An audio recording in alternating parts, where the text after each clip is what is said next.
अस्सलाम वालेकुम dear students. आज के लेक्चर में हम बात करेंगे about three dimensional Euclidean space. सबसे पहले जो है वो हम स्पेस टाइम को डिस्कस करेंगे कि स्पेस टाइम क्या होती है, ठीक है। उसके बाद हम बात करेंगे three dimensional Euclidean space time की, या फिर स्पेस भी इसको बोलते हैं, ठीक है। तो स्टार्ट करते हैं हम इसको यहाँ से, इसके इंट्रोडक्शन के साथ कि हमारे पास स्पेस टाइम क्या होती है।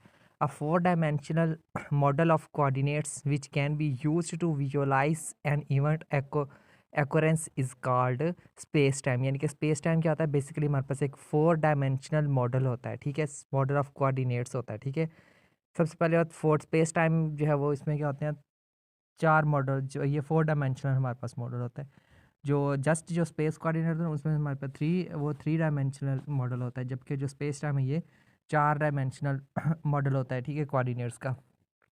जो काम क्या करता है, which can be use to visualize an event occurrence, जो कि किसी भी इवेंट की एक्वेरेंस को विजुअलाइज करने के लिए हम जिसको इस्तेमाल कर सकते हैं, उसको हम क्या कहते हैं, स्पेस टाइम कहते हैं, ठीक है। उसके बाद मज़ीद देखें यहाँ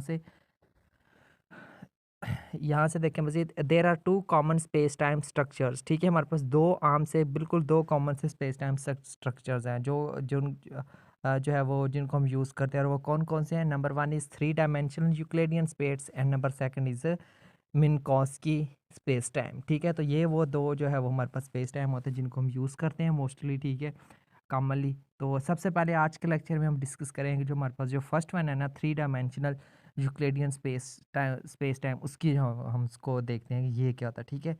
स्टार्ट करेंगे हम इसको यहाँ से।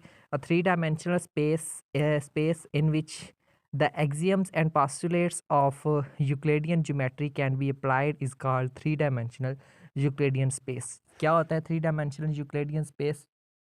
थ्री डायमेंशनल स्पेस, ठीक है, हमारे पास कोई एक ऐसी थ्री डायमेंशनल स्पेस जिसके अंदर क्या होता है, in which the axioms and postulates of Euclidean geometry can be apply, जिसके अंदर जो यूक्लिडियन ज्योमेट्री के जो पास्टुलेट्स या एक्सियम्स होते हैं ना, उनको हम अप्लाई कर सकते हैं। अब एक्सियम्स और पास्टुलेट्स क्या होते हैं, बेसिकली ज्योमेट्री के अंदर इनको हम बोलते हैं, समझ लेंगे हमारे पास कोई भी ऐसी स्टेटमेंट जैसे पॉइंट्स होते हैं जिनकी वैल्यू ट्रू होती है, जिनको हम ट्रू कह सकते हैं, बट विदाउट प्रूफ, यानी कि उनको हम प्रूव नहीं कर सकते कि वाकई 100% हुआ, बट वो होते ट्रू हैं, ठीक है।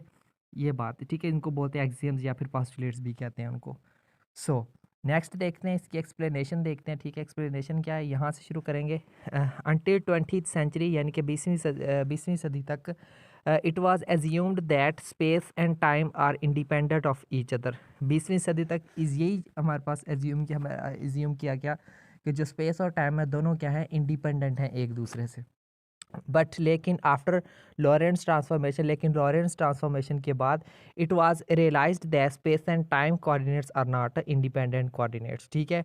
तो लॉरेंस ट्रांसफॉर्मेशन के बाद ये रियलाइज़ किया गया कि जो स्पेस और टाइम कोऑर्डिनेट्स हैं ये जो है वो इंडिपेंडेंट कोऑर्डिनेट्स नहीं है, as can be seen in the following, जैसा कि हम उनको इन इक्वेशंस के अंदर हम उनको देख सकते हैं, ठीक है।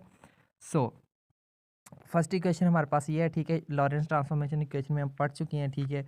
इस तरह जो है वो सेकंड इक्वेशन थी, ये हमारे पास थर्ड इक्वेशन थी, और ये हमारे पास फोर्थ इक्वेशन थी, ठीक है। तो ये चार इक्वेशंस हमने पढ़ी थी लॉरेंस ट्रांसफॉर्मेशन इक्वेशंस में। So to completely understand the geometry of such equation, यानी कि इस तरह की इक्वेशंस की ज्योमेट्री को कम्प्लीटली अंडरस्टैंड करने के लिए हमें क्या करना पड़ता है, an another structure is required, हमें एक और स्ट्रक्चर की भी ज़रूरत पड़ती है, which consist of space and time, जो कि स्पेस और टाइम दोनों के ऊपर कंसिस्ट करता है, ठीक है। स्पेस और टाइम कोऑर्डिनेट दोनों के ऊपर कंसिस्ट करता है। It is known as Minkowski space time, उसको हम क्या कहते हैं, मिनकॉस्की स्पेस टाइम कहते हैं, ठीक है। तो मिनकॉस्की स्पेस टाइम क्या होता है, तो इसकी डेफिनेशन, इसकी एक्सप्लेनेशन, इसको जो है वो हम नेक्स्ट लेक्चर में डिस्कस करेंगे, ठीक है। तो आज का जो लेक्चर था ये हमारा just three dimensional Euclidean space तक ही था, ठीक है। तो उम्मीद करता हूँ कि थ्री डायमेंशनल यूक्लिडियन स्पेस आपको जो है वो अच्छे से क्लियर हुई होगी, ठीक है। तो उसके बाद जो है वो हम नेक्स्ट लेक्चर में बात करेंगे मिनकॉस्की स्पेस टाइम की। तब तक के लिए टेक केयर एंड अल्लाह हाफिज़।